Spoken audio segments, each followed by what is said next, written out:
family. And so Christ cautions him and tells him, for foxes they have dens. It's not about comfort. It's not about prestige, as most of us will think of it today. One as if we think that probably being in the service, being in the ministry is a prestigious kind of thing. And this is why Christ cautioned him. He told him, it's not as you think, probably. It's not prestigious as you may think. It's not a place of comfort. Si mahali pa kustarehe, si mahali pa kupumzika. It's getting out of the comfort. Bwana asifiwe. Out of the comfort zone. And propagating the gospel or being a minister of the gospel is not easy as that person thought of it, because preaching or evangelizing to a world that does not know Christ is never easy. Bwana asifiwe. Because speaking about the gospel, evangelizing, and preaching to people would mean attacking most of the status quo, or the status quo that is there in the world. So he assured him that it is not a prestigious position to be a disciple or be a follower of Christ. But in propagating the gospel, it would mean that you really need to get out of the comfort zone. Going into the world and preaching the gospel is never easy, because you can meet hostility. One as if you were. It is hostile. And that is why he says, for the foxes, they have holes. When things get tough, they can run to those holes and those dens and probably hide there. The birds, they can find rest or refuge on the nest or in the nest. But the Son of Man, where do we find our rest? Where do we find our refuge?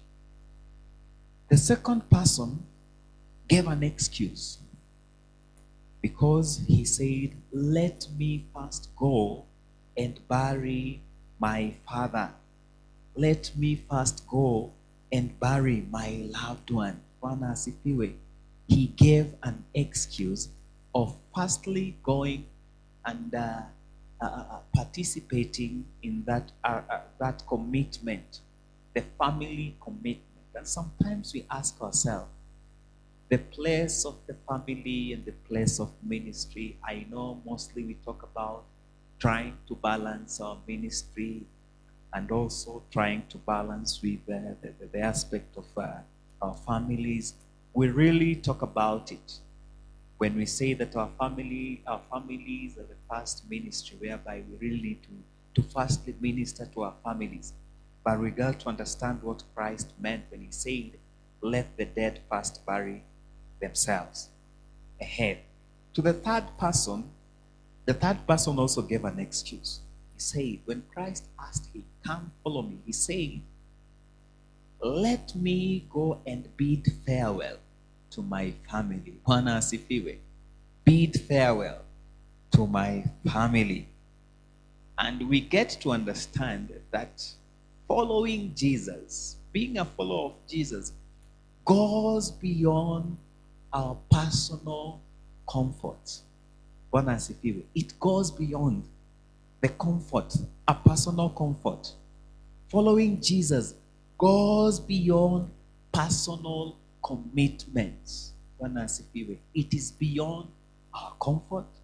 It is beyond our personal commitments or engagements. Following Jesus also goes beyond personal priorities. Bwana asifiwe.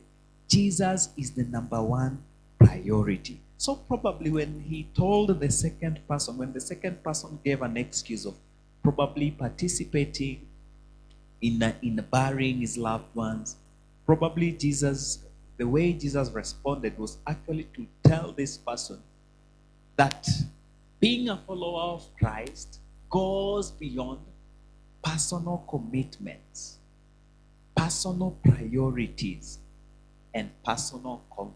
Bwana Yesu asifiwe. So sometimes we take it as a prestigious position in serving, being in the ministry, participating. It is not like that. it goes beyond that. So, brothers and sisters in the Lord, even as we purpose to walk with God, even as we endeavor to walk with Him, we have to know that it comes at a cost. Bwana asifiwe. It comes with a cost. Because He says it should go beyond your personal way of seeing things, your personal way of actually perceiving things. It goes beyond your personal way of comfort, goes beyond your personal commitments, and also priorities. We are told that Christ should be our number one priority. Bwana Yesu asifiwe. Our number one priority. So if we really want to follow Christ, if we really want to participate in the works of His kingdom, if we really want to be really in Him, then we have to deny ourselves so many things. Bwana Yesu asifiwe. We have to deny ourselves so many things for the sake of Jesus Christ. Bwana Yesu asifiwe. For the sake of this Christ, we have to deny ourselves.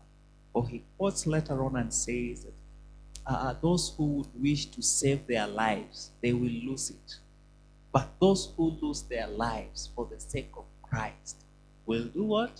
Will save it and will gain their life. So it goes beyond our personal way of seeing things. We have to really deny ourselves so many things, and we really have to strive to be His followers. So may the Lord help us that even as we endeavor to walk with Him, it's a walk of faith that goes beyond so many things. When I was today, as I was coming, I experienced a little bit. There was so much traffic today, and so as I was coming, I came with a matatu.